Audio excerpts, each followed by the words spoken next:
तक होता ही है। और देखिए, जब कुछ बड़ी उपलब्धि प्राप्त करना है तो तपस्या करना होता है।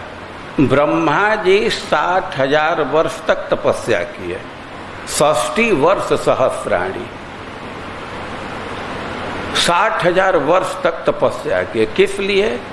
कि नंद ब्रज स्त्रीणाम पाद रेणुपलब्ध है। ब्रह्मा जी के मन में यह इच्छा थी कि ब्रज के गोपियों का चरण धूलि प्राप्त हो, तो इसके लिए 60,000 वर्ष तक तपस्या किए। 60,000 वर्ष तक तपस्या के रिजल्ट कुछ नहीं, लेकिन निराश नहीं हुए, फिर तपस्या में लगे। फिर तपस्या में लगे तो भगवान प्रसन्न हुए, प्रकट हुए और उनको वर दिए कि तुम बरसाना में पर्वत हो जाओ। तो वे चाहते थे कि गोपियों का चरण धूलि मिले, लेकिन तपस्या का परिणाम, भगवान के प्रसन्नता का फल ऐसा हुआ कि साक्षात गोपियों का स्पर्श मिलता है।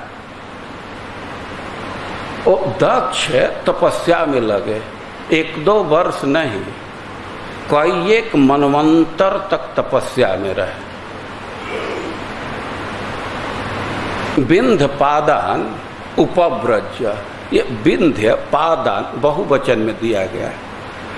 एक जगह जा करके तपस्या में लगे, स्तोत्र पाठ कर रहे हैं, लेकिन कोई सिद्धि ही नहीं, लेकिन फिर भी निराश नहीं हुए। फिर दूसरे स्थान पर फिर स्तोत्र पाठ कर रहे हैं। मैं समझता हूँ कि 5 मनवंतर तक ये पाठ करते रहे। एक मनवंतर में 72 चतुर्युगी होता है, 71 चतुर्युगी। और जब स्तोत्र का पाठ कर रहे थे तो इनके पाठ करने से भगवान प्रसन्न होकर के इनको दर्शन दिए। लेकिन लंबे समय तक ये पाठ किए, तप किए, तो इसके परिणाम पर विचार कीजिए कि इकट्ठे 10,000 पुत्र उत्पन्न किए और सब फर्स्ट क्लास। वो इतने इंटेलिजेंट थे कि नारद जी के कूट वचन को अपने से समझ गए। नारद जी उनसे 10 बात बोले, उसमें एक बात बोले कि अरे पिता की आज्ञा समझे बिना कोई कैसे सृष्टि करेगा।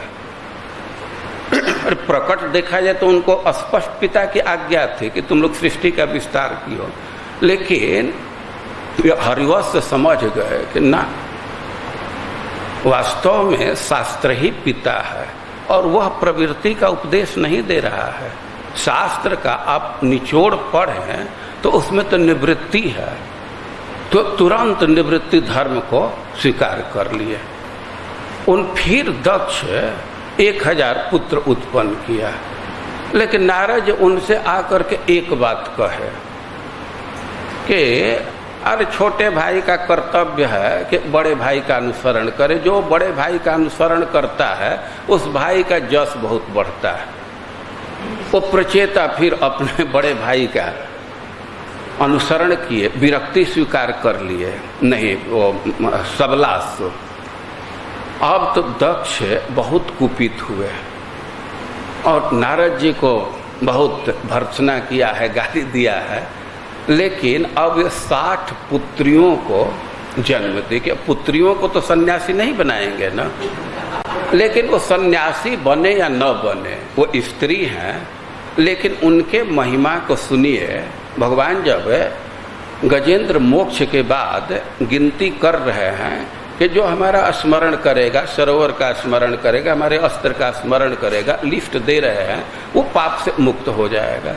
उस लिस्ट में दक्ष के पुत्रियों का नाम है, वो स्त्री हैं, लेकिन भगवान कह रहे हैं कि दक्ष के पुत्रियों का, जो चंद्रमा और कश्यप की पत्नियां, धर्म की पत्नियां हैं, केवल स्मरण करेगा तो वो पाप से मुक्त हो जाएगा।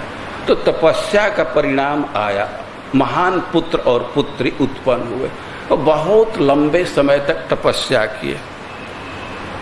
और तपस्या का महत्व निराश नहीं होना चाहिए। वास्तव में बड़े उपलब्धि के लिए लंबे समय तक साधना में लगे रहना होता है। कभी कभी भक्त लोग प्रश्न करते हैं, इतने दिन से जॉब कर रहे हैं, कुछ अरे कितने हजार वर्ष से जप कर रहे हैं। देखिए, फल को पकने में समय लगता है। बेल फल आप जानते हैं ना, पेट के लिए बड़ा गुणकारी है, लेकिन एक दिन में वो गुण नहीं आ जाता है। अभी फल छोटा छोटा आ गया होगा और धीरे धीरे वो जा करके तैयार होगा चैत वैशाख में, तब उसमें गुण आता है। तो उसी प्रकार खास करके जो प्रेमा भक्ति चाहते हैं, निर्भरा भक्ति चाहते हैं, सरस भक्ति चाहते हैं, तो जब लंबे समय तक साधना में रहते हैं तब जाकर के रस की निष्पत्ति होती है। इसी को श्रद्धा कहते हैं। श्रद्धा वास्तव में श्रद्धा है तो व्यक्ति सफलता पर विचार नहीं करता, श्रद्धा में अपने साधना में लगे रहता है। उदाहरण दिया गया स्वर्ण लिप्सु का। कोई व्यक्ति हैं कि नदी के तट पर सोना खोजते हैं, स्वर्ण रेखा में या कहीं, तो कभी कभी सोना मिलता है, कभी नहीं मिलता है, लेकिन वे प्रयास नहीं छोड़ते हैं। किसी दिन भर खोजते हैं, नहीं मिलता, लेकिन बंद नहीं करते हैं, दूसरे दिन आ करके और फिर खोजते हैं। तो वैसे भक्ति में व्यक्ति को अपनी साधना में लगे रहना चाहिए।